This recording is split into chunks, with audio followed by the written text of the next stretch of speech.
ไม่ควรไว้ใจคนที่แซงทำสงบเสงี่ยม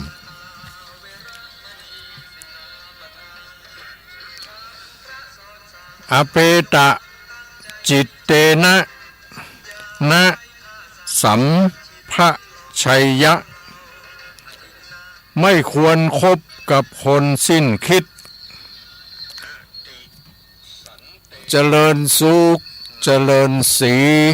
เจริญมั่งเจริญมีเจริญในคุณงามความดีของพระสงฆ์องค์ข้าเจ้าครูบาอาจารย์พระภิกษุสามเณรแม่ชีขยมอุบาสกอุบาสิกาผู้ใคร่ในธรรมทั้งหลายรายการที่ท่านจะได้รับฟังต่อไปนี้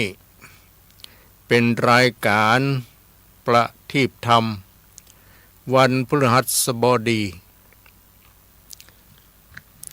ทางสถานีวิทยุคลื่นสีขาวเพื่อเจ้าประชาอันมีสถานีวิทยุดอยหมอกเรดิโอของคณะทีมงานของคุณโยมดารุณี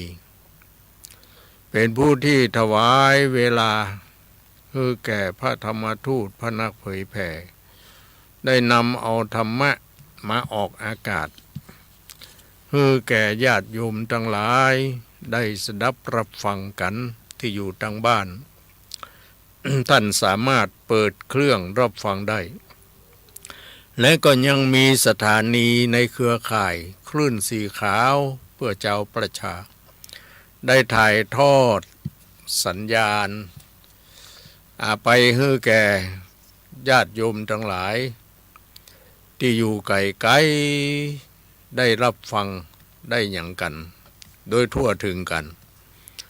เขาจะหันได้จากการที่โทรเข้ามาแจ้งผลการรับฟังเข้ามาเนาะยังรายการนะวันนี้ก็เป็นวันพฤหัสบดีที่11กันยายน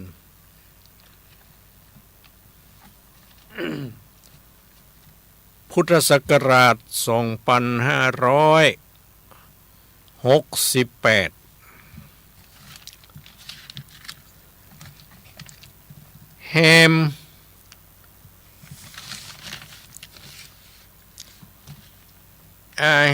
4 ค่ำเนาะเดือน12เหนือวันนี้เนาะเดือน12แฮม4 ค่ำเดือน12นี่ก็จะเสียวันอย่างนะ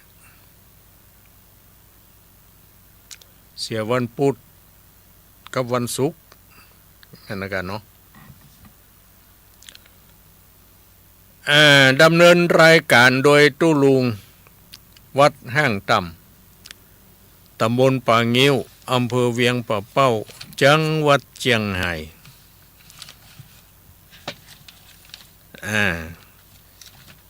เพราะฉะนั้นก็ขอเชิญญาติโยมทั้งหลายได้เปิดเครื่องรับฟังกันนะวันนี้เขาก็จะได้นำเอาภาษิต ที่ขึ้นต้นรายการมาอธิบายขยายความโดยย่อเพื่อแก่ท่านทั้งหลายได้รับทราบรับฟังกันอติสันเตปิ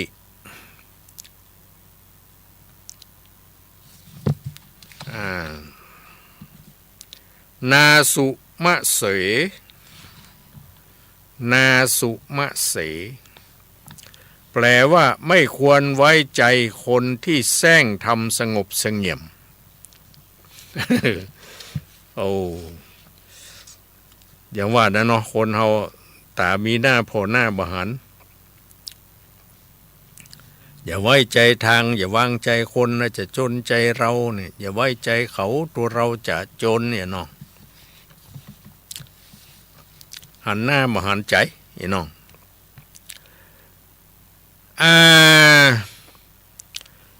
คนที่มีวาสนาคนที่มีวาสนาได้เคยสร้างสมบารมีไว้มากไว้นักในอดีตเป็นต้นว่าฮือตานรักษาศีลฟังเทศน์ฟังธรรมเจริญภาวนาสร้างคุณงามความดีทางกายทางวาจา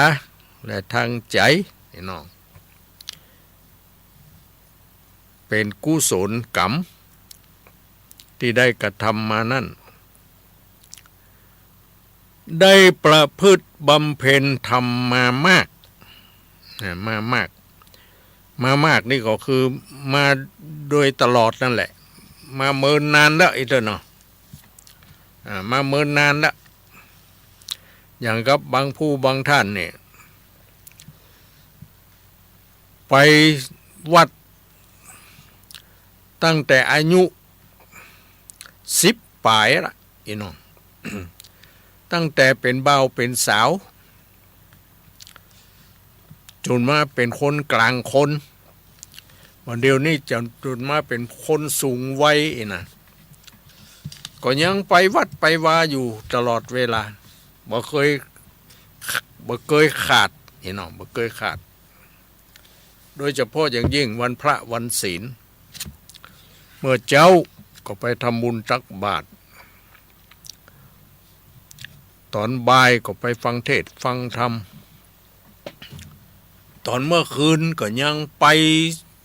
ร่วมทำวัดสวดมนต์กับพระกับเนนแถมด้วยน้องโอ้ทำความดีมาโดยตลอดมามากมานักสะสมอบรมบุญญาบารมีไว้อย่างเนี้ยแล้วก็เป็นคนตรงไปตรงมาเป็นคนตรงไปตรงมา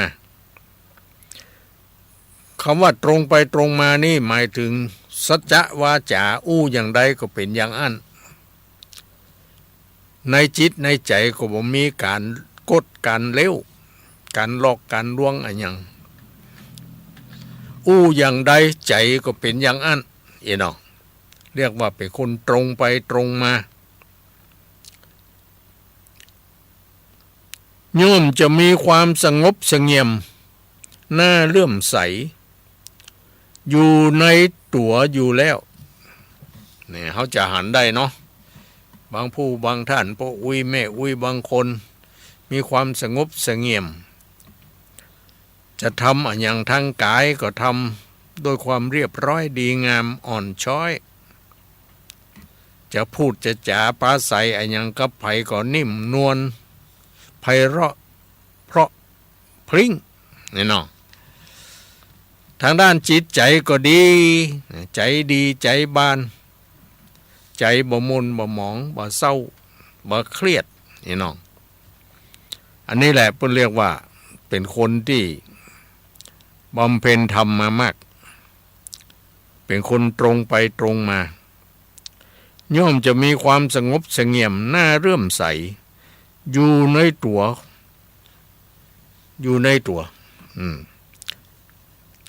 บ่จำเป็นต้องไปเส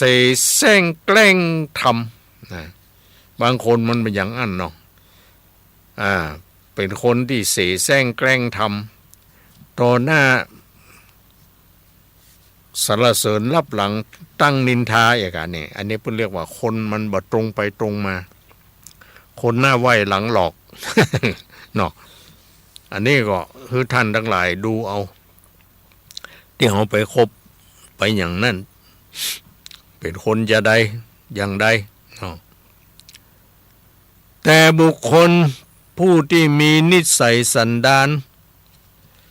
บ่เรียบร้อยก็มีอยู่เวลาที่ต้องการผลประโยชน์ต่อหน้าผู้อื่นก็จะเสแสร้งแกล้งทำสงบเสงี่ยมนี่ เรียบร้อยแต่ว่าพอแป๊ดหน้าแป๊ดตาแป๊ดหูมันยังไปกลับเป็นคนละคนนี่เนาะอันนี้เขาเรียกว่าคนสีแซงแกล้งทำบดีนะคนอย่างนี้ สีแซงแกล้งทำความดีต่อหน้าพอรับหลังไปโอ้ยใจดำอำมหิตใจบดีทำบาปทำกรรม นี่เพราะนั้นเราต้องเป็นคนตรงไปตรงมากิริยาวาจาจิตใจเป็นอย่างใดในทางที่ดีก็ให้เป็นอยู่อย่างนั้นแล้วก็พยายามอบรมบ่มนิสัยตัวเองอยู่บ่อยๆโดยการทำบุญเพราะการทำบุญนี่มันเป็นการสะล้างกิเลสอันอย่างต่างๆความโลภความโกรธความหลงอย่างออกไปได้ นะเนี่ยก็คือคนทำบุญบางคนก็ดีแต่ดีตั้งวาจากิริยาท่าทางจิตใจสงบเสงี่ยมการพูดจาปราศัยก็ดีเนาะจิตใจก็ดีนั่นแหละคือคนดีเนาะก็ให้เราดูเราพอเอาซึ่งมันก็จะแสดงออกทางกายทางวาจาและก็ทางจิตใจเราได้หูได้หันว่าคนนี่ดีกับบ่ดีเป็นคนตรงไปตรงมาก็ว่าเป็นคนหน้าไว้หลังหลอกเขาก็จะหูเนาะนะตามภาษิตข้อนี้อติสันเตปินาสุมะเสแปลว่าไม่ควรไว้ใจคนที่เสแสร้งทำสงบเสงี่ยมอันนี้เขาจะไปไว้ใจบางทีเขาแกล้งทำบ่ได้นะตัวหน้าเขาดีพอรับหลังนินทาเขาเนี่ยเล่าเขา อย่างนี้ใจบ่ได้เนาะเอามาข้อที่สองอเปตะจิตเตนะนะสัมภชัยยะแปลว่าไม่ควรคบกับคนสิ้นคิด โอ้คนสิ้นคิดนี่มันเป็นคนอย่างไรคนสิ้นคิดก็คือคนที่มันนับเนื่องในพวกคนพาลนั่นเองคนพาลคนพาละคนที่ทำบ่ดีนั่นแหละเป็นคนโง่เขลานะเป็นคนโง่เขลามีความคิดคือสติปัญญาไปในทางที่บ่ดีเนี่ยบ่ใจความคิดให้เป็นประโยชน์แก่ตนเองและผู้อื่นกลับใจความคิดไปในทางที่เสื่อมเสียคิดอันยังก็คิดอย่างที่เรียกว่าคิดโลภอยากจะได้ของเขาคิดพยาบาทปองร้ายเขาหันผิดเป็นชอบอันอย่างทำนองนี้นะเรียกว่าหันผิดนั่นแหละคิดผิดคิดผิดหันผิดเป็นคนที่บ่มีความรับผิดชอบในหน้าที่การงานของตัวเองและก็ของลูกน้องของผู้อื่นด้วยนี่มักเอาแต่ใจตัวเอง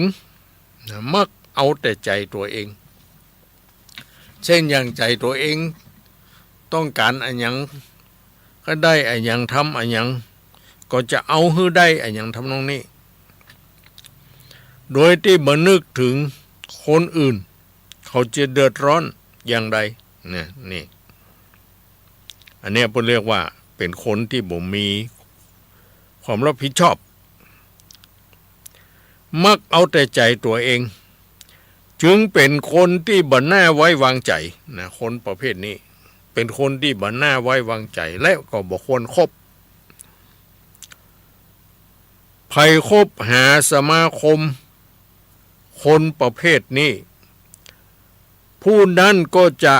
ได้รับแต่ความเสื่อมเสียไม่ได้รับความดีเลยนะได้รับแต่ความเสื่อมเสียเพราะความสิ้นคิดของเขาเพราะความสิ้นคิดของเขาคิดไปในทางที่บ่ดีนั่นแหละเนาะคนเฮานี่จะหันได้จากการที่เฮาไปคบไป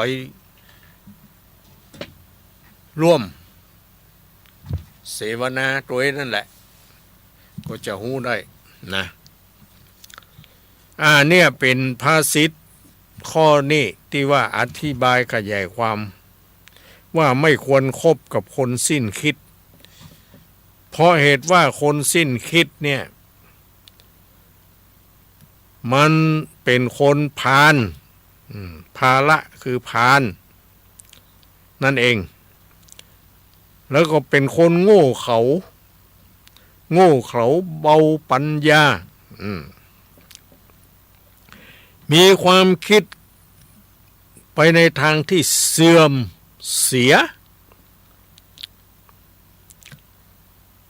คิดเอารัดเอาเปรียบคนอื่นคิดจะเอาได้ภายเดียวโดยที่บ่แลเหลวคนอื่นอย่างนี้เป็นคนเอารัดเอาเปรียบคนอื่นนั่นแหละเนาะหันว่าคนอื่นเขาเป็นคนซื่อตรงเนาะเขาบ่จุบ่หลอกตัวเองก็ไปจุไปหลอกเปิ้นอย่างนี้บาปนะเป็นการสร้างบาปสร้างกรรมที่บ่ดีวันหน้าบาปกรรมอันนั้นก็จะมาตามทันตัวเองเนาะจะมาตามทันตัวเองที่ว่าเขาได้สร้างเขาได้ทำอย่างต่างๆเพื่อแก่คนอื่นอย่างใดนั่นมันบ่หนีไปไหนเพิ่นว่าอย่างนั้นนะอันเนี้ยเพราะฉะนั้นทุกคนก็อย่าได้ไปสร้างกรรมสร้างเวรสร้างอย่างในทางที่บ่ดีเนาะทำอย่างก็ขอทำสิ่งที่ดีจะพูดจาประสัยอย่างก็ขอให้พูดจาประสัยในสิ่งที่ดีที่เป็นประโยชน์จะคิดอย่างก็ขอให้คิดไปในทางที่ดีก็แล้วกันเนาะแล้วเขาก็จะได้ดีสมตามความถือสมตามการกระทำของเขานั่นนะอันนี้เอาแบบง่ายๆอย่างเนี้ยเขาก็ไม่ต้องมาอธิบายขยายความมันอย่างกันมากนักคือไตร่ตรองคิดพิจารณาดูสิ่งใดดีสิ่งใดบ่ดีบางทีเขาก็หู้อยู่แต่บางทีมันก็ยังว่านั่นแหละถูกความโลภความโกรธความหลงเข้าครอบงำมันก็เลยบ่ได้นึกถึงความดีหรือการกระทำอย่างต่างๆของเรานั่นอันเนี้ยต้องระมัดระวังเนาะใครก็ดีที่ได้ทำคุณงามความดีมาแล้วก็ขอให้รักษาขอให้ทำคุณงามความดีนั่นไปโดยตลอดนะไปโดยตลอดและสม่ำเสมอเพื่อป้องกันบ่ให้ความบ่ดีนั่นมันเข้ามานะอย่างนี้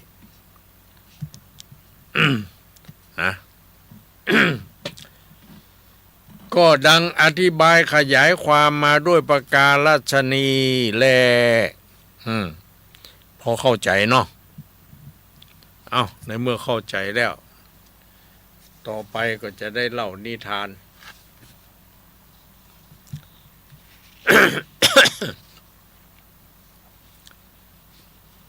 นิทานวันนี้ก็เป็นนิทาน พื้นบ้านที่เราฟังกันง่ายๆและเข้าใจกันง่ายๆ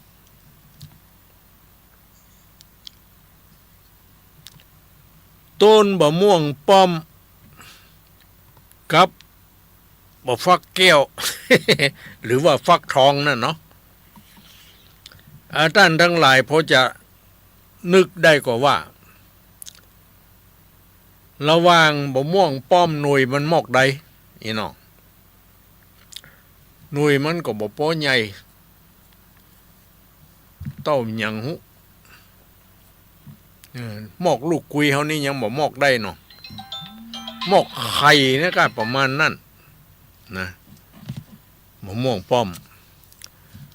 แล้วบ่ฟักแก้วบ่ฟักทองเราปดโทแกนใหญ่ขนาดทั้งที่เครือมันน้อยเนาะ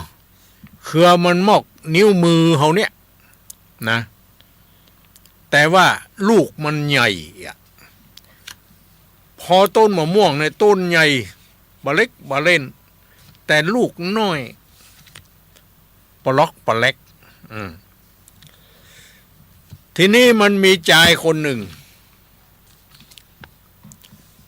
นะมีชายคนหนึ่งเดินทางผ่านมาถึงต้นมะม่วงต้นหนึ่ง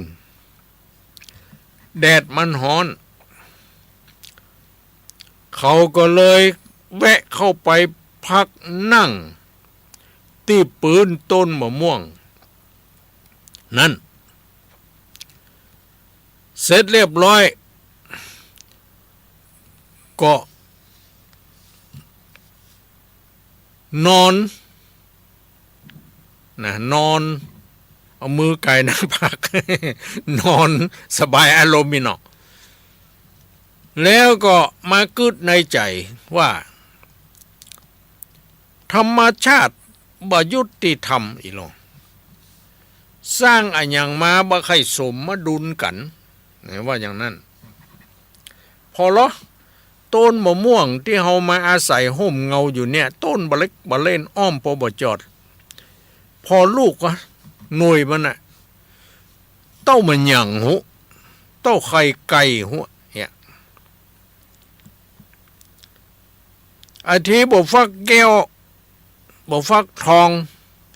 เครือเต้าหัวไม่มือเต้านิ้วมือเห็ดแต่ลูกมันหน่วยมันใหญ่ขนาดนักเอาไปจ้างนี่หลายกิโลนี่น้อง อย่างนี้เนี่ยมันบ่ยุติธรรมหน้าที่จะฮื้อบ่ม่วงหน่วยใหญ่ๆมอกบ่ฟักแก้วบ่ฟักแก้วหน้าที่จะหน่วยน้อยมอกกับหน่วยบ่ม่วงอีหลอ มันกึดใจคนเดียวนอนสักคำเนี่ยกันกำลังจะงีบลับไป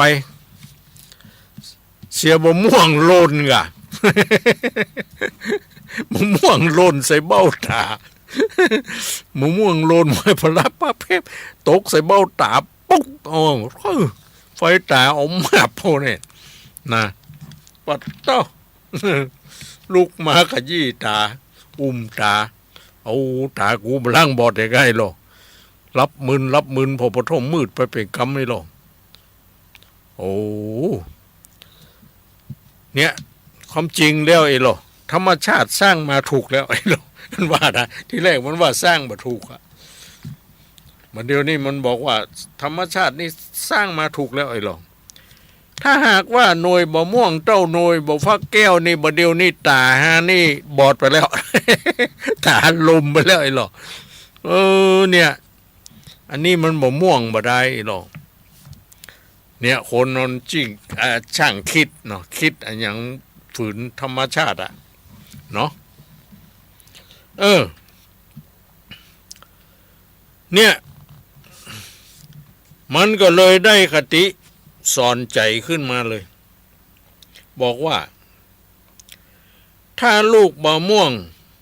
มันหน่วยเต้าบ่ฟักแก้วบ่เดียวนี่ตาหาคงบอดลมไปแล้ว อันนี้มะม่วง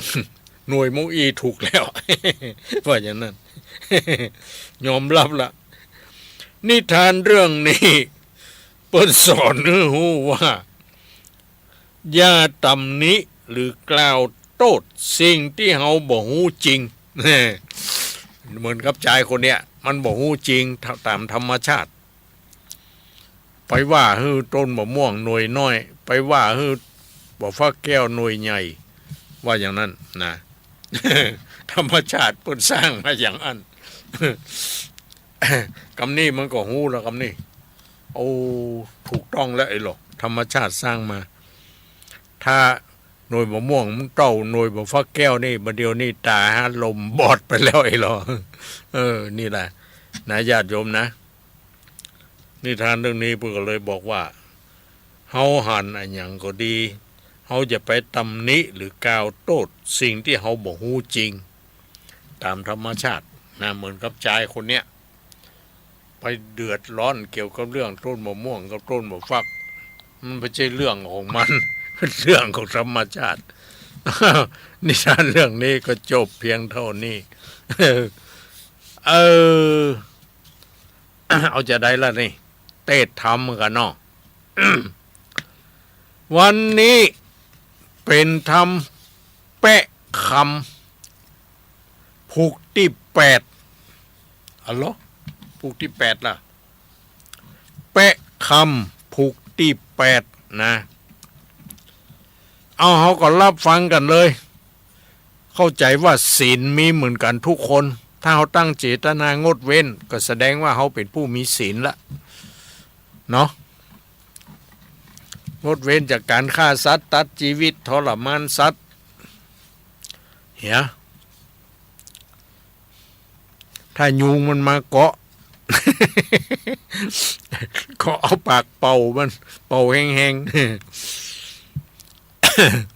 บางคนนี่เป่ามันเนี่ยอย่างตุลุงป้าเปื่อย ทำใจแล้วแต่ไผมันบอกว่ากัน โอ้ทำนี่ก็น่าอย่าพอสมควรนะเสียงอย่าพดอย่างใดบอกฮู้นะก็บ่เป็นหยังก็ฟังไว้ได้ทำผูกที่8นี่นะเรื่องราวมันโดยย่อก็คือว่า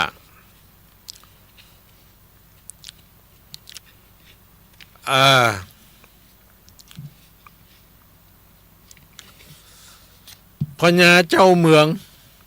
มีลูกสาวอยู่7 คนอีกเด้อเนาะลูกสาว6 คนได้ผัวกันหมดแล้วมีกันลูกสาวคนล่าน้องสุดท้ายสุดท้อง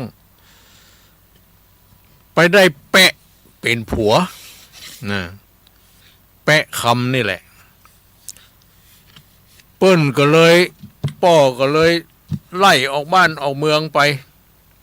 มาเฮืออยู่เพราะการไก่อับอายขายหน้าไอ้หรอกคนมีเบาไปเอาซัดอย่างกัน2 คนเขาก็ปากันออกจากบ้านจากเมืองไปอยู่ป่าอยู่ตรงลอมคาลอมนาปุ่นเจ้าบ้านที่ป่าโดยไปที่ฮักเขาอยู่ก็ปากันไปแปลงตุบแปลงซุ้มฮือไปไผ่ตองไผ่คาซับฝากแปลงตุบ เนาะมุงคามุงตองฮืออยู่นี่ก็บ่วายป่อพญาก็ยังพยายามที่จะอาฆาตมาดร้ายเคยล่าก็เลยหาอุบายกันแกล้งฮือไปหาอย่างหากวางฮือไปหากวางวะฮือไปหาป่าวะฮือไปหาอย่างนกอย่างเนี้ยหาแนกหานกถ้าไผ่บ่ได้มาจะต้องถูกฆ่าอีหลอโปโตเคยตั้ง6ไประดมนายพราน นายพรานต่างๆที่หูจักป่าดีเนาะไปส่งเคยคนล่าบ่มีไผไปตัวสักคนไปคนเดียวก็ยังว่านะเข้าป่าไปด้วยตนเดียวคนเดียวก็เลยไปสัจจะอธิษฐานไหว้วานหาปี่ที่เคยอยู่ด้วยกันมาที่อันปากันไปโดดน้ำตายนั่นเนาะพี่ตัวเก่าก็ไปเกิดเป็นอย่างเทพบุตรอีกอะอย่างนั้นเขาก็จำมาก็ได้พี่มคนไปเกิดเป็นเสือพี่มคนก็ไปเกิดเป็นนาคพี่คนก็ไปเกิดเป็นลุงเป็นอย่างเนี้ยทีนี้พี่เขาก็มาช่วยกันช่วยน้องล่าปรากฏว่าในดงในป่านั่นบ่มีสิ่งสารสัตว์อย่างเงียบปิ้งเพราะว่าหมู่เทพบุตรเทวดาหมู่นั้นปากันฮือสัตว์เขาป่าหิมปานฮือไปซ่อนไปลีมดบ่ฮือ6 คนหมู่นายพันได้หูได้หันเขาไปเสาะบ่ได้สักตัวบ่ได้อย่างสักอย่างส่วนน้องสุดทองสุดล่านั่นก็ได้มาเอาไปถวายป่อพญาก็เลย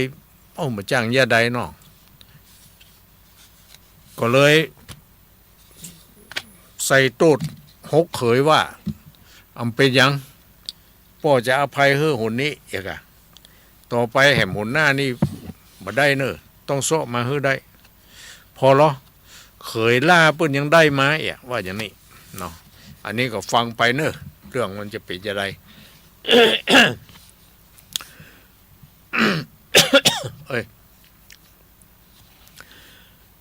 นะโมตัสสะภะคะวะโตอะระหะโตสัมมาสัมพุทธัสสะ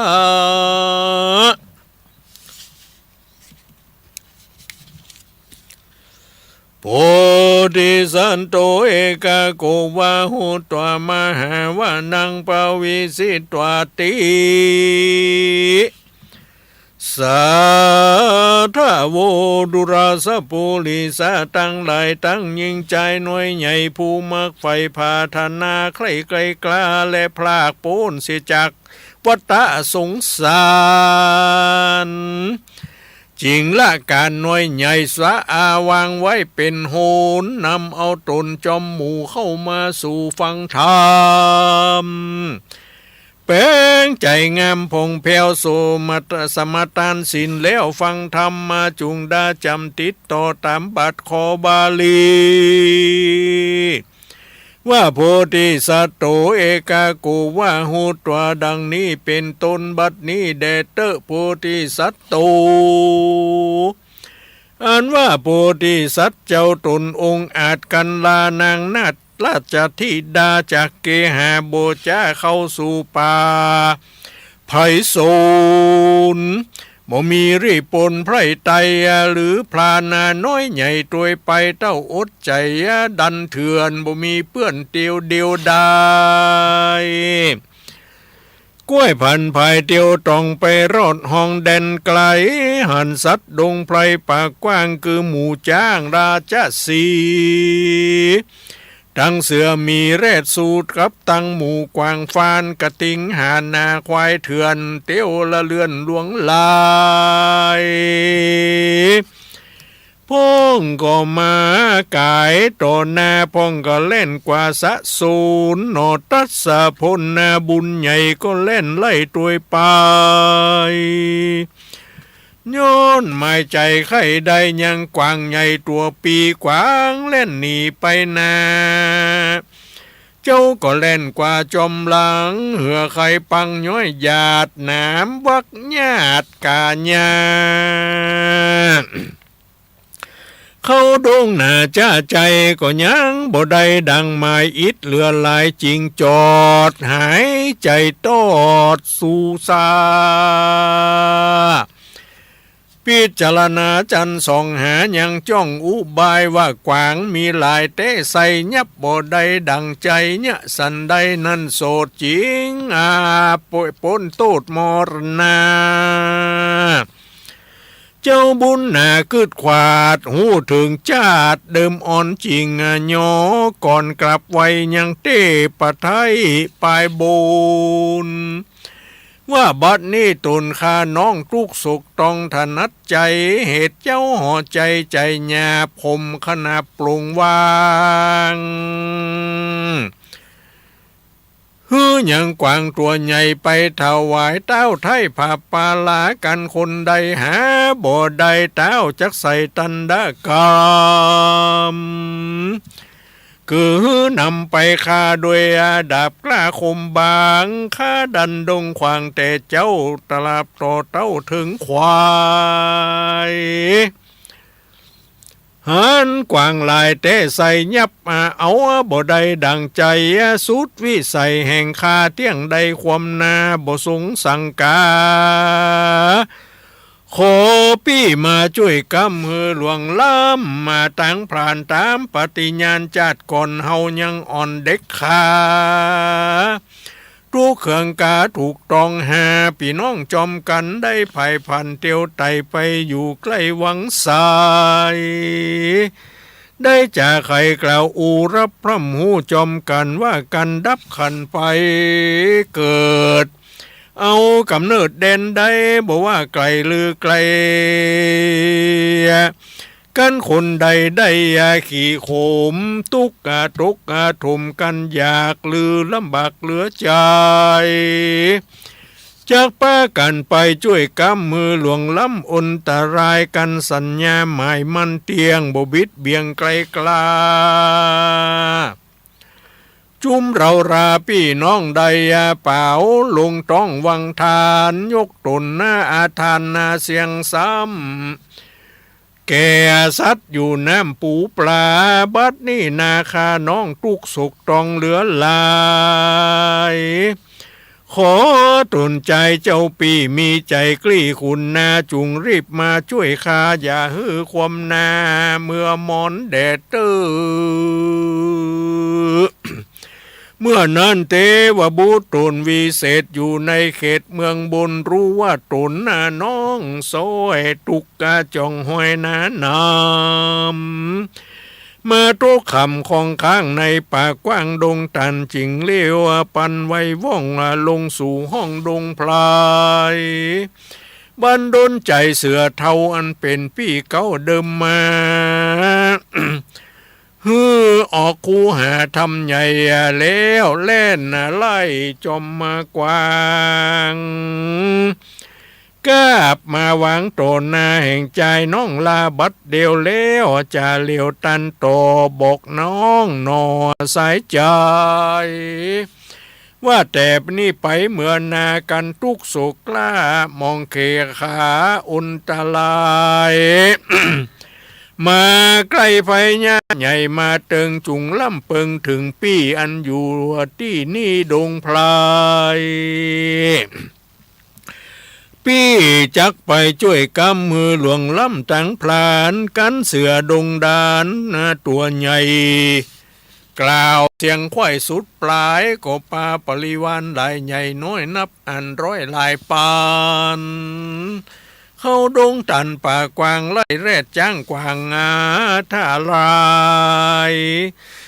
นี่หายหลีกลี่ไปสู่ที่ไกลตาอันพลานดงหน้าน้อยใหญ่บ่อาจใดไปหันส่วนนอคุณทำน้อยนาดได้กว่างอาดางามมาตัวปีเอาเชือกเส้นดีมัดไว้จักจุงได้นำมาออกดงหน้าไว้ว่องมารอดห้องเวียงใจก็นำไปถวายเต้าปาลาส่วนพระญาบาปกล้าหันเคยละบุญมีน้ำกวางปีตัวใหญ่มาได้ตามกรรมลวด ลวดโกตาดำไม่เอาหน้ากำเศร้าปานผีบอกว่าดีแร่ให้ดักอยู่จ้ากวายได้เหตุอุบายแต่งไว้บ่สมไฟขนิงวางส่วนนอผู้ทางบุญเน่าก็ก้มเก้าอันจุรีแล้วก็หนีกลาพลากออกมาจากปาลาถึงเกหาตุบน้อยก็กล่าวกล้าถอยไข่ปันหือสีสุพรรณนอนเน่าหูแต่เก้าถึงปลายก็มีหันแล่นาเตปานาปลาโยธาส่วนนารีปนหลายมากเต้ามี6 9เคยใจายหากเป็นนายแก่หมู่เข้าไปสู่ดงดอนมีวันนี้จอนพรันป่าออกกันออกก่อนนำตังเพื่อยับมากวางตัวใหญ่หาหือใดดาตั้งเป็นเขาดงเย็นเถื่อนทองไปรอดห้องเด่นไกลตามพลันไพรหนุ่มเท่าหากบอกเล่าไข่ปันก็บ่ได้หันสัตว์ป่าจริงเล่นกว่ามาไกลตั้งกวางทลายเล็ดจ้างบ่หันข้างเด่นใดจุมพลันไพรน้อยใหญ่เขาหากใดเคยหันว่าสัตว์ดงตันมวลหมู่เคยซุ่มอยู่เด่นใดก็ป่าไปตีนั่นสัตว์ฝูงนั่นหายโซยหันแต่ลอยไหลหลากตัวมันหักหนีหายพรานตั้งหลายหน่วยใหญ่ใจเอาไม่เววา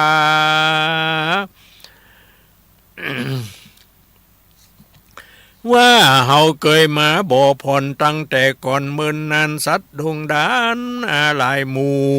ย่อมมาอยู่สุมกันมีอนันต์หลายหลากตามเราหากปึงใจเป็นสันใดวันนี้สัตว์หลีกลี่หายโหนเคย6 คนหยุดใหญ่นำไพร่ใต้โยธาตั้งพลานดงหน้าหนุ่มเทาสอดป่าเศร้าดงพลายถึงตาวันใส่ค่ำล่าคงลงลับป่าดงตา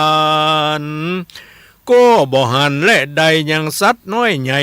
ใดยินตันใจหลายหลากจุผู้หักมองขีเหตุเข้าดงลีเถื่อนทองสอดควายห้องดงควาง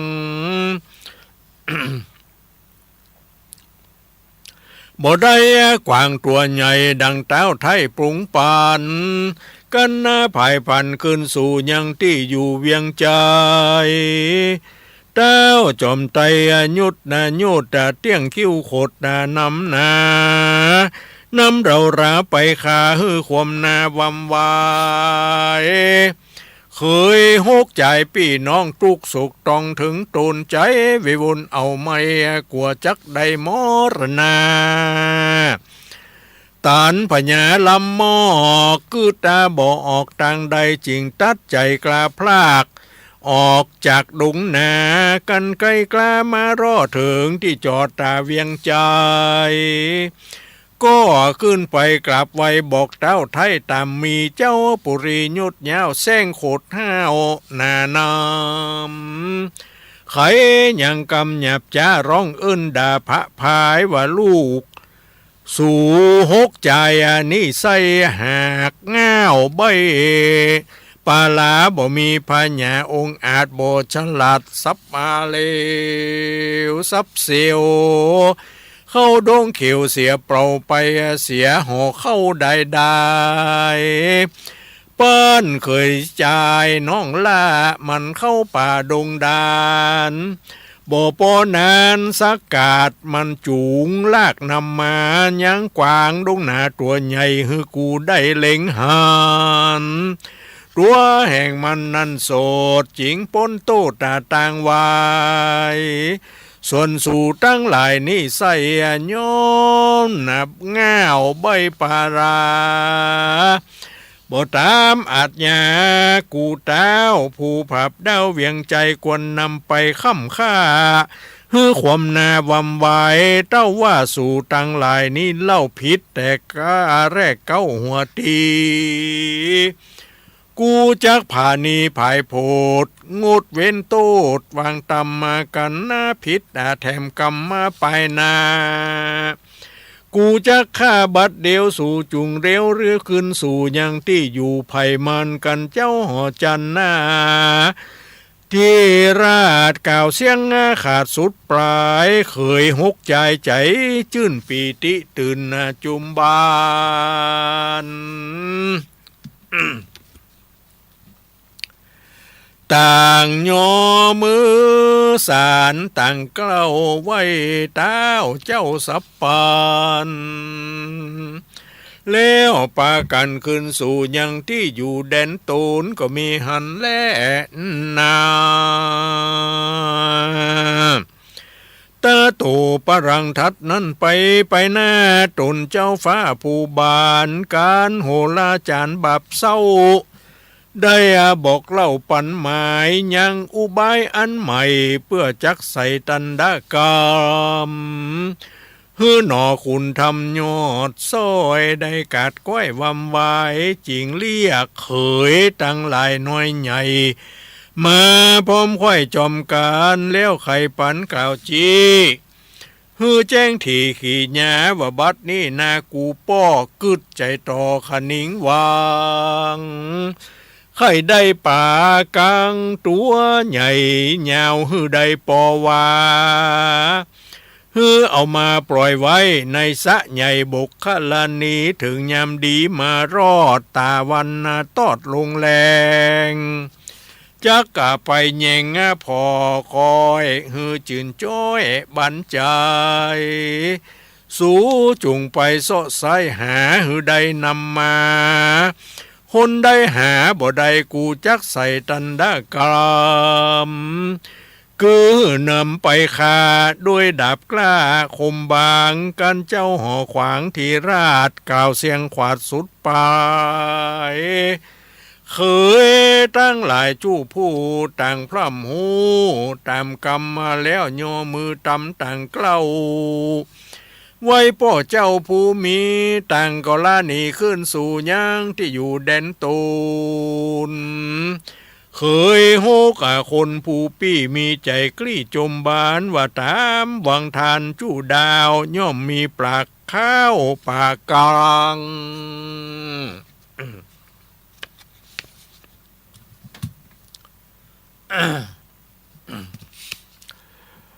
ตามบวกวังนองลองอยู่นอกห้องปาลาก็หันมาหลายหลากหาบ่ยากดีลีเครื่องมือมีหลายสัมมัดดาพร้อมพร่ำจุประการแล้วก็ปาริวานมวลหมู่มวลมากออกไปจากเวียงใจตัวกันไปเป็นทอยนับอันร้อยเป็นตรารีบไกลกลาใบหน้าไปสู่ต้าวังทานก็มีแล่นาส่วนเคยใจน้องซอยหนอพระยอดซ้อยขุนนาหนัวบุญภายเต้าตนเดียวดายเตียวกว่าไปสู่ต้าวังทานอธิษฐานกึดรอดถึงปียอดสายใจแต่เมื่อใดในชาติก่อนอันไปเกิดบนนากาเป็นพญาแห่งนาคฤทธิมากนานำว่าข้าแด่องค์คำปีไทยบัดนี้ตุกเอาไม่เรโรนมาถึงตนข้าน้องอันอยู่นอกห้องปาราเหตุพญายศแย้วผู้ผับดาวปุรีอาจยามีตกใส่ฮือหาปลากังใหญ่ไปถวายเต้นกฎหมายจีบอกฮือแย้วสี่ศอกเป็นตรา การว่าหาบ่ได้เต้าจักใส่ตันดากรรมคือนำไปคาฮือคว่ำหน้าเมื่อมอนข้าอาวรนาหลายล่ำโลนเตียงบ่โปนมรณาเหตุว่าหาบ่ได้ยังปลาใหญ่ตามกรรมมาตั้งจิบประจำมาและเน่งก็บ่ได้แต่งนำมาบ่เคยด่าเมียดไว้บ่เคยใจหากินบ่เคยผิดศีลขอเก่าแต่ก่อนเก่าเดิมมืนมาคือปานาติบาตบ่ได้ขาดมัวดำขอองค์คำปี่เจ้ามีใจกลี้คุณนา นำมาปลามาหือข้าอย่าได้จ้าบัดเดียวข้าจักเร็วรีบแห้วไปนำไปถวายเต้าปาราส่วนพญานาคใหญ่รู้แจ้งไข่ในใจก็รีบไว้ด่วนแห้วออกจากดาวพังกาพดขึ้นมาไปใต้แม่น้ำใหญ่วังทานนำปลาจิ้นหวานตัวใหญ่มาวางไว้ต่อตำมาแล้วไข่กำบอกเล่าแก่น้องจาดเก่าตามมีต่างก็ยินดีจมมาชื่นปีติตื่นนำต่างไข่กำต่อถ้อยมีบ่น้อยลายประการนาคผู้บานยศใหญ่กันการะไข่ตึงตันก็ลานอนอคุณทำน้องเน่าปอกที่เก่าแดนโตนแล้วฮือริปนมวลหมู่ออกมาสู่วังสายดังที่ไก่แหลกใกล้ไล่ป่าน้อยใหญ่หลายพันฮือป้ากันเล่นลี่ไปอยู่ที่แดนไกลไปอาศัยหลืบถ้ำที่คุณน้ำไกลตาหนอพุทธาที่ไว้ได้ปลาใหญ่ดังไม้ก็พันภายไวว่องเข้าสู่ห้องเวียงใจแล้วนำไปถวายเต้าผู้ผับดาวปุรีเต้าผู้มีที่ราชหันเจ้าน้อยนาดบุญหนานำยังปลาตัวใหญ่มาฮือได้เร็วไวรวดหน้าบ่ใสใจเศร้านั่งจดเบาได้เหตุอุบายกึดนาไว้บ่สมไฟใจหวังหนอผู้ทางหนุ่มเน่าก็ก้มเก้าวันตาแล้วไกลกลาขึ้นสู่ย่างที่อยู่เวียนนาเรือนตูนส่วนเคย6 คนพี่น้องไปสู่ท้องวังทานกับปริวานมวลนามากเต้าตั้งหนุ่มเท่ายิงใจเพื่อคนควายสอดหายังยอดป่ากลางตามบวกกาวางน้องลองไข่จุห้องนาพ้องอาสาลงน้ำงมเสียงซ้ำหวังใสพ้องตอดแห่ไปจุแห่งพ้องลากแน่งตกจำป้าบอกคำลงข้างอยู่ต้าตั้งแดนใดจูวางใส่เปล่าจ้อยป้าใหญ่น้อยหนีหายกุ้งนิ้วหลายแต่ก่อนก็บ่หอนหันมีตังก็มองขี่เอาไม่เหตุบ่ได้อันใดถึงแต่วันใส่ตาคำล่าลงลับป่าดงเขียวจริงจักเหลวปิกปอกไว้หน้าออกขึ้นมาถึงพังคาภาษาท ที่ห้องราชลงกันก็ป้ากันกุมเกลาไว้เต้าเจ้าต่ำมีเจ้าปุริยุดยาวแซงโคดห้าวป่านไฟไขกำไปร้องด่าด้วยกำหยับจ้านาก็มีหันแล่นาตาโตปลังท่านนั่นไปแถมเล่าเต้าเป็นเจ้าผาปาลากาปะปุโลหิตาสอกกอก หากจี้บอกอุบายก็เรียกเขยใจมวลหมู่มาพร้อมอยู่ลงกันแล้วก็ไขปันกาวจี้ฮือแจ้งที่ขี่หยาว่าป้อก็พาธนาบ่พรตั้งแต่ก่อนมึนนำไข่ได้นกยุงคำตัวใหญ่เอามาเลี้ยงไว้ไกวแยงแย้มตะวันแรงแดดอ่อนพอมันฟ้อนพัดผ่านสู่จุงป้ากันรีบห้าวไปสู่ดาวดงดำยับนกยุงคามตัวใหญ่มาฮือได้ดังใจกันคนใดบทได้กูจักใส่ตันดากามอันนึกนามาร้ายโหดคือมีโทษถึงตายเคยตั้งหลายจู้ผู้ต่างพร่ำหูอาสาแล้วรีบลาด่วนห้าวปอกสู่ดาวแดนตนส่วนนอทศพลตนองค์อาจก็ยกย้ายบาดภายพันด้วยเร็วปันไว้ว่องไปรอดห้องเกหาก็ใครจะเก่าอู้ฮือนางใดหู้ตามมีนางสมศรีเว้นฟ้าตุกโศกกล้าตุกโศกกล้ามองผ่านเหตุพระผู้บานป้อไทยตกแต่งใส่อุบาย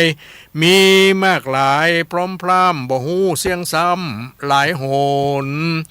เพื่อฮือตนเคยล่าได้ความหน้าเมื่อมอนสีบังอ่อนยอดซอยลิลำถ้อยหลายประการแล้วดาอาหารห่อเข้าฮือแก่เจ้าบุญมีหนอมุนีบ่จ้าเข้าสู่ป่าดงดอนลาเตียวจอนเถื่อนท่อตนดัดลาเตียวจอนเดินเถื่อนบ่มีเพื่อนเดียวได้ข้ามาโดยหลายหอมห้วยข้ามาโดยลิงโจ้ยผาจัน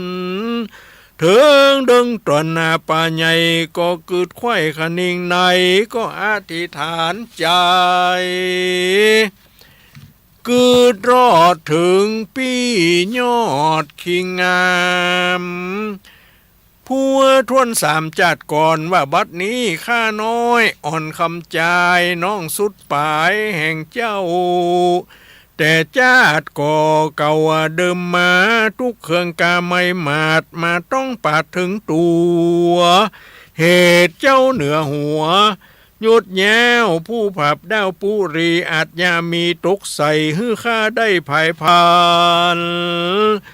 โดยเร็วปันไวว่องมาสู่ห้องดงดำมายับนกนุงคำมาตัวใหญ่ไปถวายเต้าไทยห่อใจเกินคนใดบ่ได้เต้าจักใส่ตันดากามอันฮึกนำมาร้ายโหดคือมีโทษถึงตายขอบุญภายพี่เจ้าอย่าเว้นกรรมเก่าปฏิญาณขอจุงมาช่วยข้าอย่าได้จ้าบัดเดียวรุ่งดงเขียวตัวองค์อาจอยู่เขาไกรราชแดนไกลบ่มีไผ่ไปรอดก็รู้แจ้งจอดอธิษฐานแห่งหนอโพธิญาณหนุ่มเน่าน้องจัดเก่าเตรียมตูนก็เรรนบ่จ้าบินเข้าป่าดงตาดงดำมายับนกยุงคำมาตัวใหญ่มาฮือได้สับปานาแล้วไข่ปันกาวจีฮือแจ้งเที่ยความในว่าแต่นี่ไปเมื่อนาการว่าน้องล่าบุญเรืองได้ขี่เครื่องร้อนใหม่หรือพายะใหญ่มาโจรจุงอยู่เรือนตนนั้นเล่าอย่ามา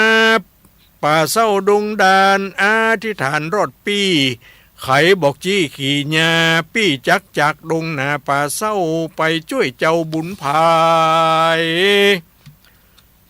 เฮือสมหมายไฟห้อยบ่ฮือกาดก้อยวิดวาม ต้นใจอารามมาน้องเน่ากับลุงเจ้าดงไพรต่างกระจาไข่ตอดถ้อยมีบ่น้อยนาเลี้ยวต่างลาขึ้นสู่ยังที่อยู่ไผ่มันนารุ่งดงตันไปรอดถึงที่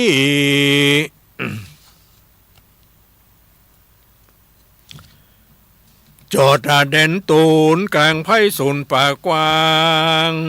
เด่นตาตั้งหิมาปานก็ฮือปาริวันทวนนาบินเข้าป่าดงนาไล่นกนามวนหมู่ฮือไปอยู่แดนไกลที่คนไปบ่รอดพรันนะบ่สอดไปหันนกดงตันน้อยใหญ่รุ่งมาไล่ลาวีต่างก็บินหนีรีบห้าวไปสู่ดาวแดนไกลในดงไพรที่ใกล้สงัดไข่เย็นวอยนกหายสวยจุห้องบ่มีเสียงร้องขันนอคุณทำมาที่ไว้ได้นกยุงใหญ่ดังไม้ก็พันภายรีบห้าวออกจากดาวดงดำยกตินจำมาบ่จอดต่อเต้ารอดเวียงใจแล้วนำไปถวายเต้าผู้ผับดาวปุรีพระมุนีเจ้าฟ้าหันเขยล่าบุญนำได้นกยุงคำมาตัวใหญ่มาฮือได้เร็วไว้บ่จะไขต้านต่อเต้าแล่พอได้เหตุอุบายคืดด่าไว้บ่สมไฟขนิงวางนอผู้ทั้งหนุ่มมาเน่าก็ก้มเก้าวันตาแล้วรีบปาลาคืนสู่ยังที่อยู่เหือนโตนก็มีหันแล่นาป้อนดังหกเคยใจผู้ปีใจบกลี่เจยบานเต้าปาริวันหลายหลากออกไปจากปาลาเข้าดนหนาเถื่อนทองไปรถห้องเด่นไกลอัศจรรย์ใจบ่พรตั้งแต่ก่อนเดิมมานกนาหลายหมู่ย่อมมาอยู่ซุ้มกันร้องขันตอบท้องเสียงมีก้องดงดำตั้งนกเอียงคำมาเข้ามินตั้งนกอินแล่เกตทวานกกาตานกจอกบินเขาออกสะโซนบินเวียนวนสอดเสียวเหินรถเลี้ยวเลยกันนกเขาขันเลี้ยงกู้พ่องก็จับอยู่สาขาพ่องก็อยู่เฟยหนาซ้อซ้ายกินลูกไม้ปลายโบนนกไพศาลหลายหมู่เกยหันอยู่น้ำนาบัดนี่นาเปล่าว่างบ่มีข้างแดนใด นกในไพรหายกว่าจั่วโปงป่าเย็นวอย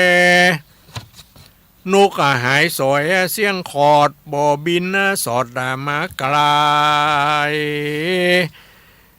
หกเขยใจปีเก้าร้อนไม่เอามองพรานปาริวันหลายแหล่ซอจุแง่ดงตันก็มีหันแล่นาก็บ่หันแหละได้ยังนกใหญ่ยุงคำแม่นนกดงดำน้อยใหญ่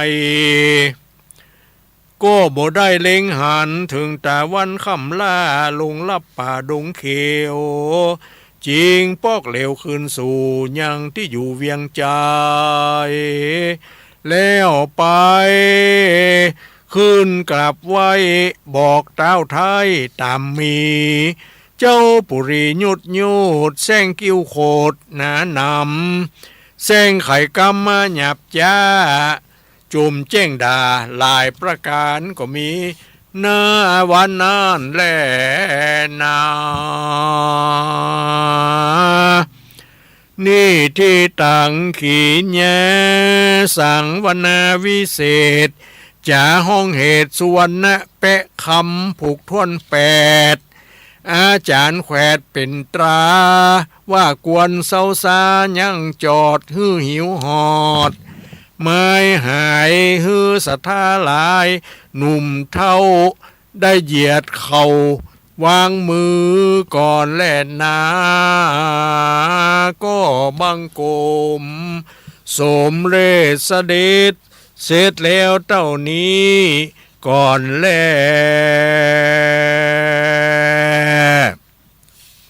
สมเด็จเสด็จเสร็จแล้วทำแปะคำผูกที่แปดเนาะเรื่องราวต่างๆทุกท่านก็คงจะได้ยินได้ฟังไปแล้วป่อพญาฮือเขย6 คน7 คนไปเสาะกวางคำไปเสาะอันอย่างต่างๆไปเสาะป่ากังวะ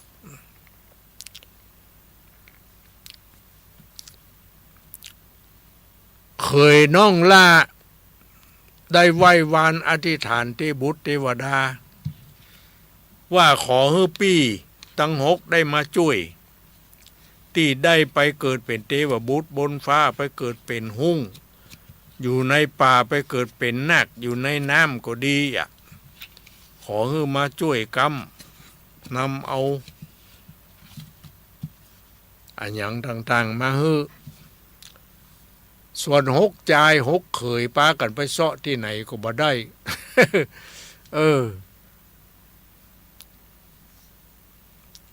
บุญไม่มีกรรมก็มาบังอย่างนั้นเนาะ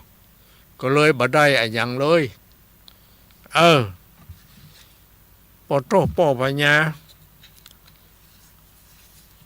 มันก็โคตรกล้าขนาดนักจะได้บ่จ้างเนี่ย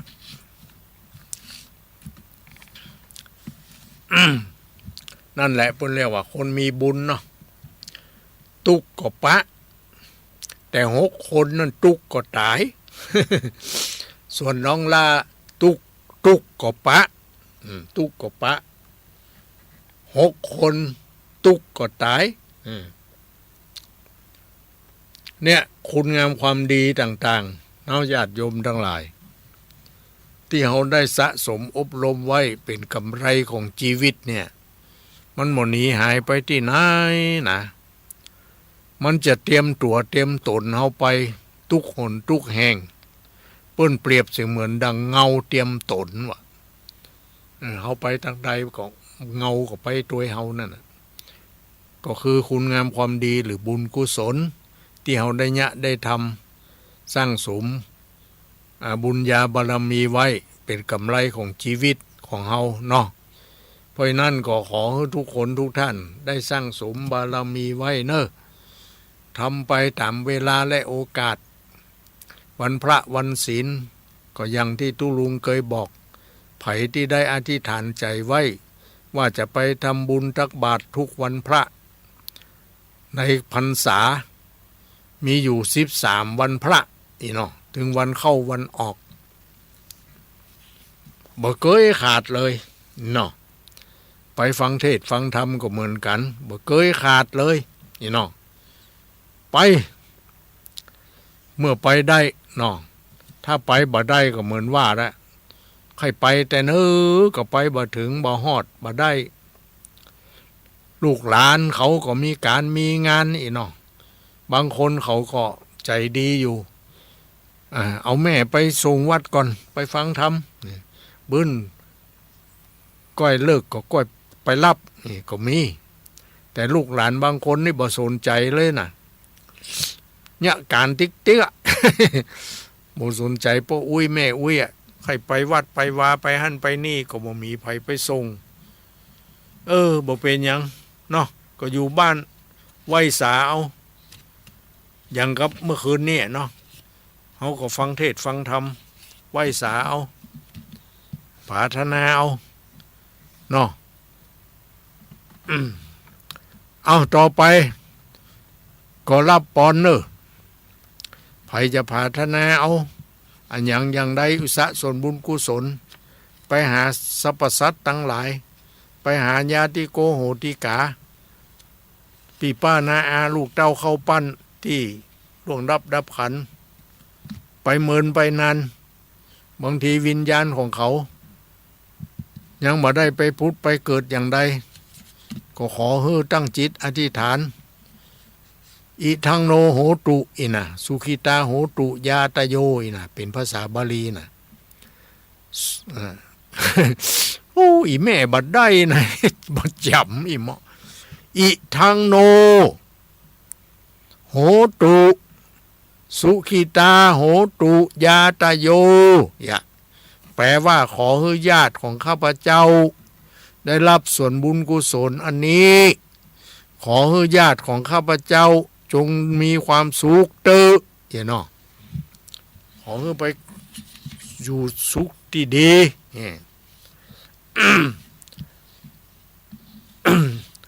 ตายากานังตานังอนุโมตามิตายากาสุกิตาหุนตุอิมินาทุปบุปาราชาตานังละสะธรรมเทศนาเปะคำตานังผูกที่8ได้น้อมนำมายังโสตประสาทหูดาฟังยังธรรมเทศนาแปะคำผูกที่8จบลงไปแล้วแม่นว่าญาติโยมสาธุชนทั้งหลายใครจะอุทิศส่วนบุญกุศลอย่างนี้ภายแผ่ให้ไปรอดแก่มเหสีกาเทวบุตรเทวดาเจ้าทั้งหลายอันหมายมีลูกขเทวดาปัปปตาเทวดากาสะเทวดาโสกามวจละเทวดาอินทพรหมโยมราชนางนาไทยทรณีสลีกุตะอามาตและนายหนังสือ32ตนจำบุญและตนจำบาปจำน้ำหยาดหมายตาลจุงได้มาพัตตามาอนุโมทนามารับเอาซึ่งส่วนบุญกุศลอีคากาละบัดนี้บ่เท่าแต่นั้นเมื่อได้ฟังและได้ฮือตานแล้วก็จักเผยภายใหญ่บุญสะสนกุศลไปหายังพ่อแม่พี่น้องญาติกาวงศาลูกเต้าลานเลนแห่งตนกล้าอันจูตายไปสู่โลกไปนาแม่นจิตวิญญาณแห่งเขาเหล่านั้นได้วางอารมณ์อะไรจิตใจไปบ่จ้างหลอนว่าไปตุกห้องวางจาตุระอบายตั้งสี่ตายเป็นผีเป็นเพศทุกขเวทเวทนาฮ้อนบ่ได้อับอยากบ่ได้กินด้านก็ดีอยู่หนไกลไปหนยากอาจสามารถมารับทราบและมาอนุโมทนาใดก็ขอฝากเทพไทยมเหสีกาเทวบุตรเทวดาเจ้าทั้งหลายจงนำเอา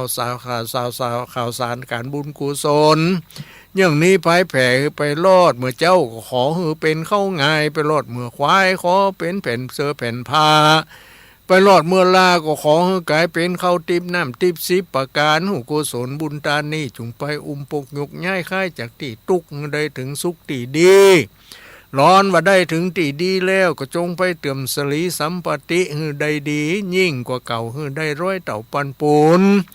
ตุกปังไปลุนก็จงกลับมาสร้างพิพักษ์รักษาอำนวยอวยพรให้แก่ลูกหลานญาติพี่น้องแห่งตนอันอยู่แห่งห้องเมืองคนนี้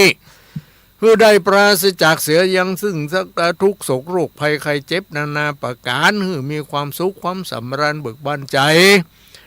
มีโชคลาภวาสนาบารมีมีคุณงามความดีอยู่กับตัวตลอดไปนั่นจุงจักมีตำนายยากกถาภาษาบาลียัญจโคทักขีนาทินาสังคมหิสุปฏิทิตาทิฆรตังหิตายัสสธานาโสอุปกปติโสยติธรรมโมจะอายังนิทัสสิโตเปตานาปูชาจักตาอุราราพลัญจาภิกขุนามนุปทินังตุมเหหิปุญญังปสุตังอนัปปกันติสปีติโยวิวัจจันทุสัพพะโรโควินัสตุมาเตปวัตวันดรายโยสุขีทีคายุโกภวะอภิวาตานสีริสนิจังวุธาปจายิโนจัตตารโรธรรมาวัฏันติอายุวันโนสุขังปะลังสาธุสาธุ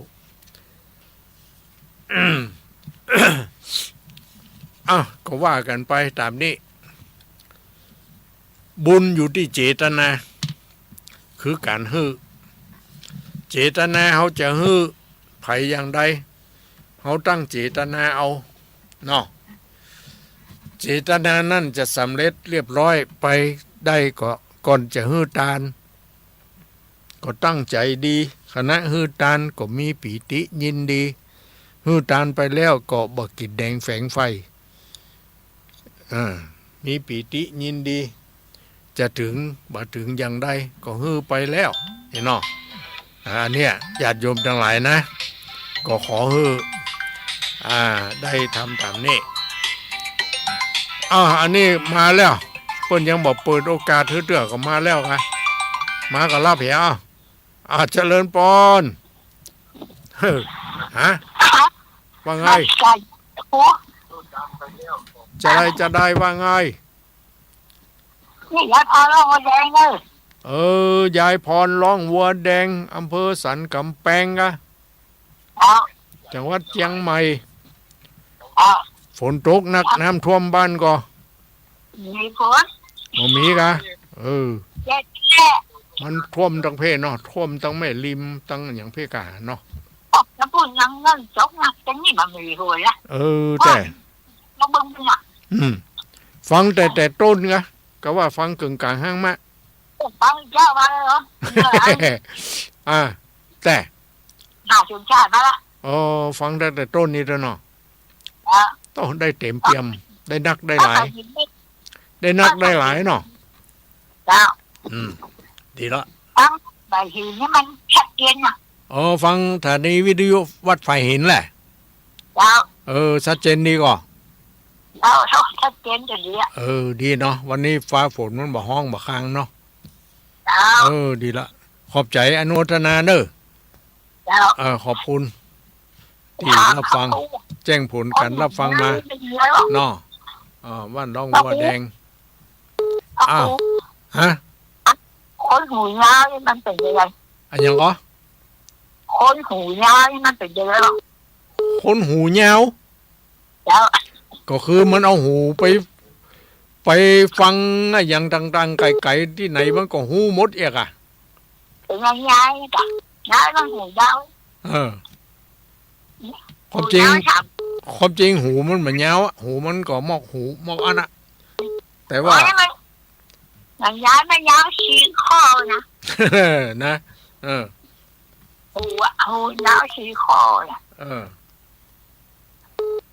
ถ้าเป็นจะย้ายต้นไม่ย้ายนั่นน่ะฟังไปอย่างไปมันจะได้หูไปอย่างไปเนาะเอาเนอะตัวเนอะเดี๋ยวคนอื่นเข้ามาแถมเนาะเจริญพรเนอะเอาเข้ามาใครจะเข้ามาเลยสายที่1ไปแล้ว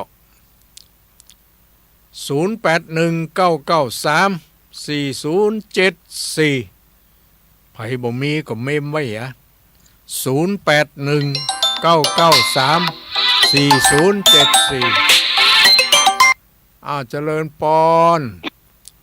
ครับลุงป่อบุญธรรมสังคำฟันครับผมฟังตั้งแต่ต้นมากะกว่าใดตั้งแต่ต้นมาครับหูเรื่องหูความอยู่เนาะบรรยายโดยท่านผู้จับนี้ครับแต่บรรยายโดยย่อครับบรรยายโดยเนอะเนี่ยเนาะจะได้เน้นแหนมน้อยเน้นแหนมน้อยเนาะดีขอบใจอนุโมทนาขอบคุณครับไปจากครับที่ส่ง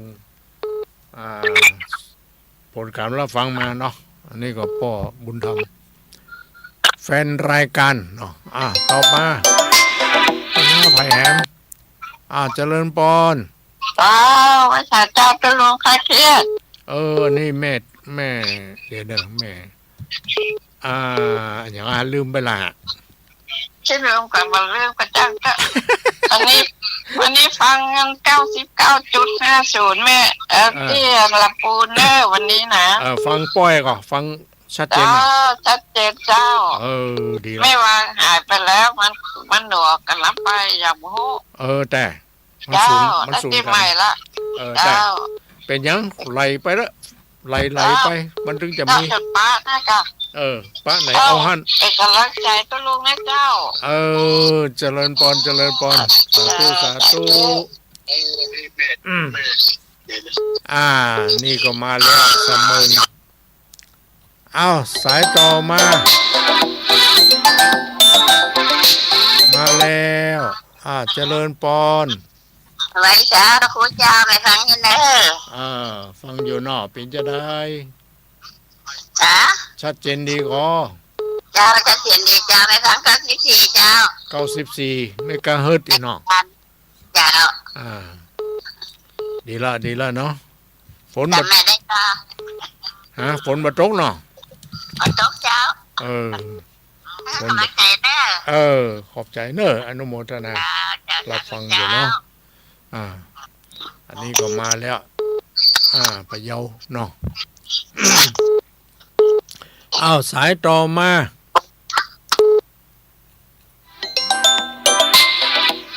มาแล้วเจริญปอน เจ้ากับภาษาเจ้าตุลุงแม่ทุกแก้วศิลพรสิทธิ์อ่ะมันลงละปุ่นเด้อ น้องน้ำปูน โอ้ชัดเจนดีนะเจ้าขึ้น98.75ว่าถ้อยจ่องซากนะเจ้าตุลุง แต่ฟังชัดเจนดีเนาะ ชัดเจนดีพ่อฟังตุลุงแล้วม่วนอกม่วนใจสบายอกสบายใจเด้อน อนรับเนาะ อยากเอาไปจ่านะตุลุง สาธุ ตุเจ้าตุลุงว่านั่งตามเจ้า แม่สุแก้วมาแล้ เจ้าว เนาะ สาธุเจ้า อนุโมทนาสาธุมาแล้วนี่มาอีกหนึ่งสายเจริญปอน แกไปสาเจ้าตุลุง นี่เสียงไผ่เจียวแต่นะ แม่สีทอนสันป่าตอง เจ้า ฟังเป็นจะได้ฟังฐานีไหน แดนดินเจ้าแดนดินหินล้านนาเจ้า ชัดเจนดีก็ เจ้าชัดเจนดีเจ้า ดีเนาะบ่มีกุกกักคักค้างอันยังเนาะ ฝนตกกับตุลุง บ่ตกฮะ โอ้ยตกขนาด ปุ้นตกอ่ะ เจ้าสันตะต้องฝนตกขนาดเลย น่ากะมันก็ไปตกไปตีเป็นแห้งนะกะเทวดาเพิ่นก็ปั่นปอนปั่นหยังเฮ้อดอก เจ้า บ่ตกตีไหนมื้นลงไปก็บ่ดีน้ำท่วมเนาะ เจ้าไว้สาเจ้าตุลุง สาธุเนอะอนุโมทนาสาธุอยู่ดีมีสุขนี่แม่สีทอนมาแล้วสันปะตองนี่เหรอเจริญปอน กับไปสาตุลุงเจ้า คุณแม่สีคุณอ่ะเนี่ย เจ้า ว่าจะได้ฟัง ฟังแต่ วันนี้ท้ายถูกเนี่ย วันนี้ทายถูกเนาะมันเรื่องมันก็ลงลืมหมดนะ เจ้าเป็นกำลังใจให้ตุลุงนะ ดีละเนาะเจ้าทั้งสถานีดารุณีนะชัดเจนดีเจ้า ฟังแต่ต้นนะคะ เจ้า ตั้งแต่เริ่มรายการเนาะ เจ้า นี่เนาะนึกว่าฟังเกินกลางห้างมะโมไปงานท่านนี่อยู่อีก สาธุอนุโมทนา เจ้า ขอบใจอนุโมทนาแม่ศรีกุลมาแล้วเนาะต่อมาไปแถมเจริญปอน สาเจ้าตุลุงโทรมาจากวันห้องหลับปูนเนอะ บ้านห้องลำปูน อยู่แม่สายทองเจ้า สายท ฝ อน ต ง กขนาดเหมือนกันวันห้องนะ บดเดียวนี่นะ เจ้าวันข้ามเลยอ่ะ ตั้งแต่เจ้าเลย เจ้าตั้งแต่11 โมงมาดู แล้วน้ำท่วมก็ตั้งนั้นบ่ท่วมก็ว่า ตั้งแค่ริมท่อมอันยอมที่อยู่ทางบนดอยนี่ ดีแล้วเนาะสบายได้ แค่ท่อมตั้งโลกในตรงบนตั้งใกล้นั้นไม่ดีเหมือน แต่ เป็นแจ้งท่อมกัน เนาะสบายได้ เจ้าอยู่บนดอยเด็กนกยุงก็ยุงนักนกยุงก็นักนะเจ้า ยุงนักแต่ ต้อ เนาะ มแถวในบ้านให้เจ้า แต่ ก็ มันว่าเด่นลุงยุงอ่ะ แต่ เจ้าชัดเจนดีฟังงานตุลุงเทศกับประเทศดีชัดเจนเจ้าเสียงบักให้อดอ่ะแม่เสียงไข้แหบไข้แห้งไปอย่างมันใช้เสียงนักกะเนาะเจ้ายาวพอได้ดีน้องเจ้าก็พอฟังได้อยู่เนาะเจ้า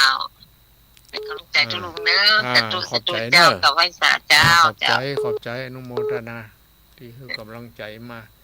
ก็มีแก่ใจที่จะต่อสู้ต่อไปเนาะเอาสายต่อมาไผที่มาเคยโทรก็โทรมาพ่องก็ดีลองพอ081993เนี่ย4074อ่ะเนาะไผมีไว้ก็เมมไว้เหียวันพัดพฤหัสบดีทุกวันพัดอีเนาะนี่มาแล้วเจริญปอนครับตุลุงได้จากไหนอยู่วันเปลือกนะจากไหนจากตาข้าวเปลือกครับโอ้ตาข้าวเปลือกนี่อำเภอแม่จันเนาะครับป่อยังชื่อหาป่ออายเนาะป่อฟังสถานีไหนชัดเจนดีกว่าสถานีอันเชียงแสนครับนั้นจะรู้ดีเชียงแสนเนี่ยจารุณีเนาะของเชียงแสนมุดได้เนาะครับฟังชัดเจนดีเนาะฟังชัดเจนดีครับแต่อันม่วงตกใส่ตานี่ก็ฮะม่วงตกใส่ตาเยอะม่วงตกใส่ตาเพราะมันต้มพักเจ้าเลยหูก็แตกด้วยน่ากะคนเฮามันคนเฮามันอย่างว่านะเนาะมันไปโทษธรรมชาติหาว่าบ่มีความยุติธรรมเนี่ยเนาะถ้าจะไปว่าคือธรรมชาตินี่แล้วว่าตกคนช่างคิดอย่าคนช่างว่ามันถึงอย่างนั้นน่ะมันเหมือนกับคนเฮาเนี่ยบางทีก็ซ้ำจีเจฮิว่าเนี่ยมันเป็นอย่างนั้นเนาะครับขอบใจเนอะอนุโมทนาสาธุฟังกันหลายอยู่เนาะครับทั้งนักหลายคนอยู่ตัวลงไว้แต่เขาไม่ได้โทรนะป้อเนาะครับบางทีแต่ผมขาโทรกำไรมันมาตั้นเขาอ่ะแต่อันไผ่แห้งกว่าไผ่อยู่ใกล้กว่าไผ่กดไว้ก่อนเนี่ยเนาะมันก็เข้ามาก่อนเนี่ยผมก็รถกูวันกูองอ่ะกูวันน่ะแต่มันตันเขาตันเขาเนาะเขาโทรติดก่อนนี่ตัวน่ะครับมันเป็นยังมันถึงติดวันหรือได้ติดครั้งหรือได้เนาะความเปลี่ยนอยู่ที่ไหนความสำเร็จอยู่ที่หั่นผมเขาทั้งอยู่นี่5 คนน่ะเดี๋ยวนี้อันกะฟังกันอยู่5 คนครับในบ้านเฮือนนั่นนะอยู่ในสวนครับในสวนเฝ้าสวนกะครับเดี๋ยววิทยุเป็นกู้เนาะครับดีกะก็5 คนก็ป้อหมูแล้วนี่เนาะครับป้อหมูเนาะป้อหมูน่ะแต่มันกินยาถึงสักคนน่ะเราไม่ได้กินน่ะผมเลยกินเราพอเป็น20 ปีไปแล้วเนี่ยดีละป่อถ้าตัดได้นะครับเดี๋ยวนี้ผมก็70 ไปแล้วเนี่ย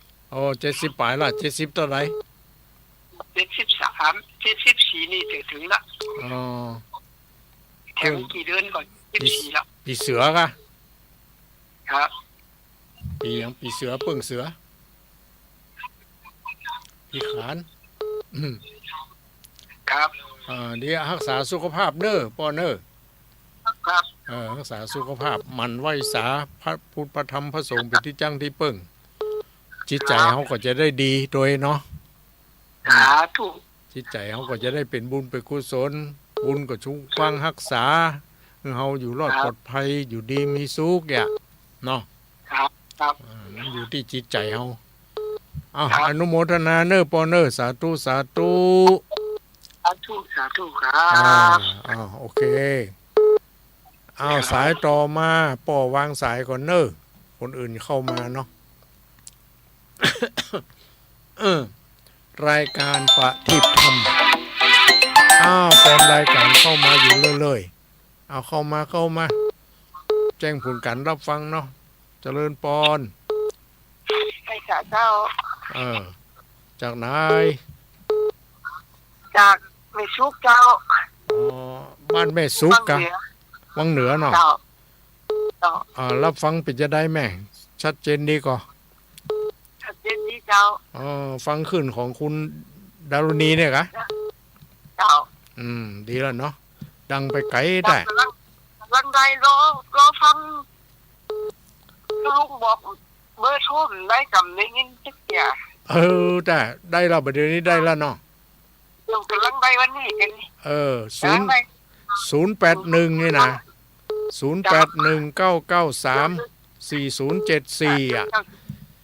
ไผที่บ่มีก็จดไว้เหรอ0819934074ตู้ลุงวัดห้างตำนี่นะเนาะเจ้าฮะก็จับเก้าม่วงช่อใหญ่แล้วก็น้อยๆล่ะนั่นกะเจ้าน้อยแล้วก็ใหญ่ฟ้าแก้วจ้า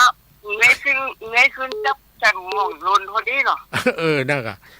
ถ้าบ่ม่วงโนยม่วงฟ้าแก้วนี่เอาตาลมแล้วเองเนาะทั้งกับม่วนอยู่ม่วนเนาะแม่เนาะใครเครียดแม่เจ้าใครเครียดใจว่าใครเครียดนะที่รู้มันก็ได้มันก็ได้ไง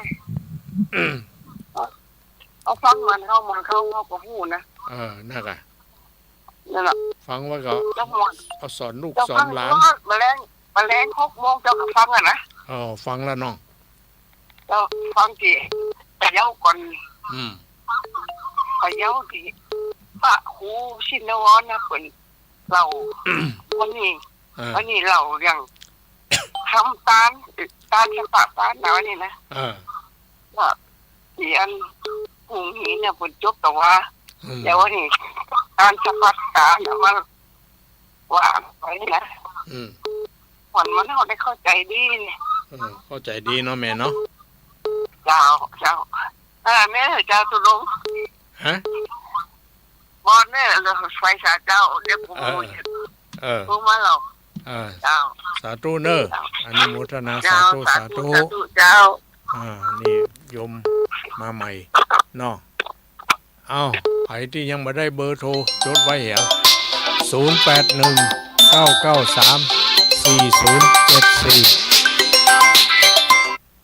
เจริญปอนประมาณการเจ้าจากไหนแต่ว่าไข่เด้จากไหน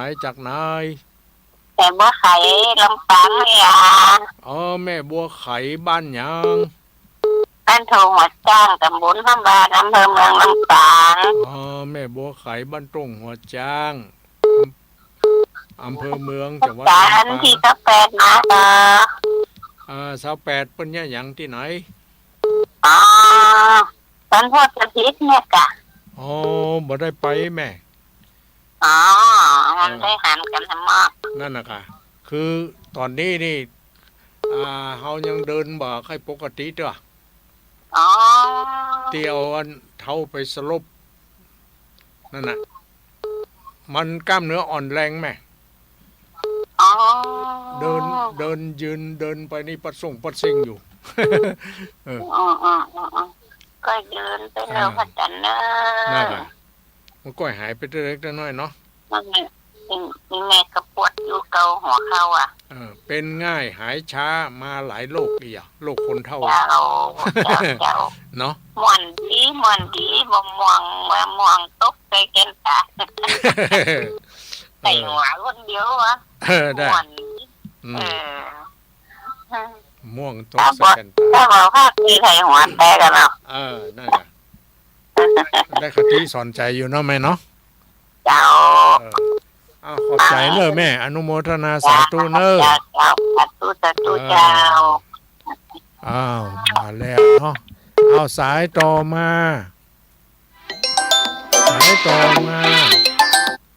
มาแล้วเจริญปอน เจริญปอนจากไหนเจริญปอน เจ้าอยู่วังเหนือเจ้าฮะอยู่วังเหนือเจ้าอ๋อวังเหนือเจ้าแม่ยางชื่อยางสิงฮะเราขอวังเหนือฮะอยู่วังเหนืออยู่วังขอวังเหนือเจ้าอยู่บ้านร่องเคาะอำเภอวังเหนืออยู่บ้านห้วยกอดเจ้าบ้านห้วยกอดไอ้น้อแม่เนาะเขาจังไปทางนั้นมันหันปากทางเข้าไปอยู่เนาะเจ้าเนี่ยที่ว่าอันน่ะที่ถามพอที่ว่าเอาวันน่ะโทรเขาด่วนไว้เจ็บหัวเขาไอ้เนี่ยเจ็บหัวเขาหายกันนะนี่แหละยังก็ที่อันน่ะพ่อปู่ว่าเอาถุงเขาด่วนมาเจ็บแข็งเจ็บหัวเขานี่หายแต่ก็เขาแล้วแต่กันเนาะความเชื่อถือเนาะเจ้ายังก็ดีที่เขาตั้งใจเชื่อถือบางทีมันก็มีผลอยู่เนาะได้ยินพ่อปู่ว่าทางวังนั่นสินะวิทยุนะขอบใจเนอะอนุโมทนาแม่อยู่ดีมีสุขเจ้านี่มันขวัญยืนเจ้าคนเจ้าสายต่อมา0819934074เนาะไปจะโทรมาก็โทรมาแม่ปิดก่อนเนอะเดี๋ยวคนอื่นเข้ามาเนาะ เอาว่างแล้วตอนนี้เข้ามาแล้ว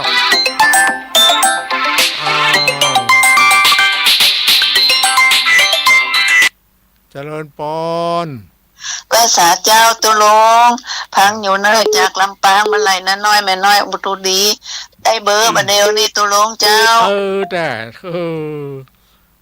ตุลงบอกเร็วเนาะบอกได้เจ้าจุดเดียวในเจ้าอำเภอเมืองอำเภอไหนก็คะอำเภอเมืองเจ้าอำเภอเมืองเนาะบ้านอย่างก็บ้านไหลน้าน้อยแม่น้อยอุตุดีเจ้าบ้านไหลนาน้อยแม่น้อยอุจดีอุตุดีเนาะเจ้าแม่บ้านไหลนาน้อยเจ้าพังถูกวันพาแต่โทรบัดตันบ่มีเบอร์เจ้ากำลังอันได้เบอร์นี่เจ้าได้เบอร์เนาะไม่เหรอไม่เหรอเจ้าเดี๋ยวบินไม่เจ้าได้ละฟังกันนักกันหลายอยู่เนาะแม่เนาะเจ้าพังดารุณีนะเจ้าชัดเจนดีเจ้ามีอะไรยังเนาะเจ้าฟังแต่ต้นมาแล้วก้าเนาะมาได้พังต้นพังเดียวนี่ไปงานข่าวดำเจ้า3ศพเสือไปวันนี้ชบเจ้าย่ำ2กันบ้านหนึ่งจองเดียวกันเนาะมาละกันก็มาได้เนาะมาได้นะเจ้าเนาะเจ้าเข้าไปอันน่ะดีมีเวลาโอกาสไปเจ้ากันขอบใจอนุโมทนาสาธุสาธุเจ้าเป็นกำลังใจเนอะสาธุเจ้าไว้สาเจ้านี่ก็จับลำปางเนาะสายต่อมาแล้วเจริญปอนมันสการจะหลวงเจ้าจากไหนอำเภอเงาเจ้าบ้านแหงแม่ก้อมใจคำเจ้าแม่ก้อมใจคำอำเภอเงาเจ้า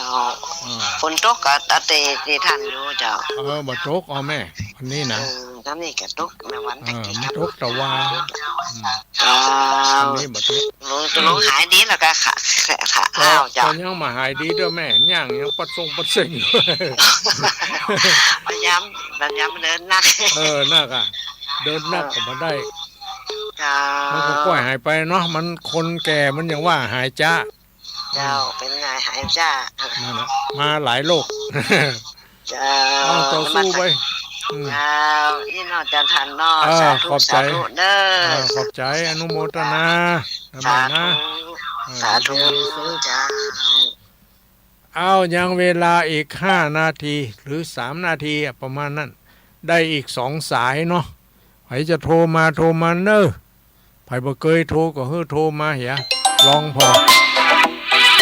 มาแล้วเจริญปอนไม่จ่าหลวงพ่อเจ้า จากไหนฮะ ลงแม่สลัดจะซ่อนเจ้า อ๋อไม่สลัดเจซ้อนฝนตกก็ เจ้าวันนี้มันตกก็จะตกตะวันนั่นตะคืนก็ตกเนอะเราบังเลยอ่ะ แต่เจ้า เย็นดีเนาะถ้าฝนตกก็ เจ้า พืชพันธุ์ธัญญา หลวง หาร พ่อว่าทำนี่นะไว้ตั้งแต่หลวงพ่อว่าทำแต่แรกกันลง อันนี้ฟังแต่แรกมาได้ เจ้า ไว้ตอนแรกเมื่อกัน ดีจนจบเนาะ เจ้าไว้กูโดนกูโอ้มาเจ้าจะเป็นพอทำนี่นะนั่นน่ะเนี่ยก็เขาอยู่บ้านฟังก็ได้ฟังเทศฟังธรรมสมัยประเดียวเนาะ เจ้าถึงจะเอาไปวัดมาได้เนาะเกี่ยวกับแข้งขามาดีเขาก็อยู่บ้านฟังได้นี่เหรอหายเหรอได้อย่างเดียวนี่ยังไปได้พ่องขาดไปสินเดียววันได้ไปได้เจ้าเจ็บหัวเข่าลงไปนั่นน่ะเดี๋ยวมันหายดีอ่ะมันก็เป็นธรรมดาเนาะแม่เนาะ เจ้าแก้วแก่มามันก็เจ็บพันเจ็บดีปวดท่านปวดนี่เป็นเรื่องของสังขารเขาก็บอกต้องเอาใจไปใส่ไปไว้กับมันนัก มันจะนั่นหายบอกเขาวันษาก็ถึงไปกวนน่ะเอาขอบใจเนอะอนุโมทนาแม่หมดเวลาแล้วเนาะเอากล้วยป้ากันใหม่เนอะสาธุเจ้าสาธุเนอะขอขอบใจอนุโมทนาทุกคนทุกท่านญาติโยมทั้งหลายที่โทรแจ้งพูดกันรับฟังเข้ามาตอนนี้ก็หมดเวลาแล้วขอขอบใจ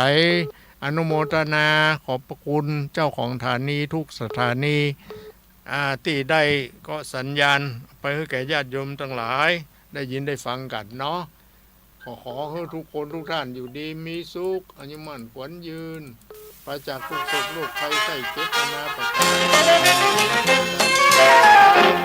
ชีวิตลองคิดเรามีคุณงามความดีอยู่กับตัวตลอดไปทุกคนทุกท่าน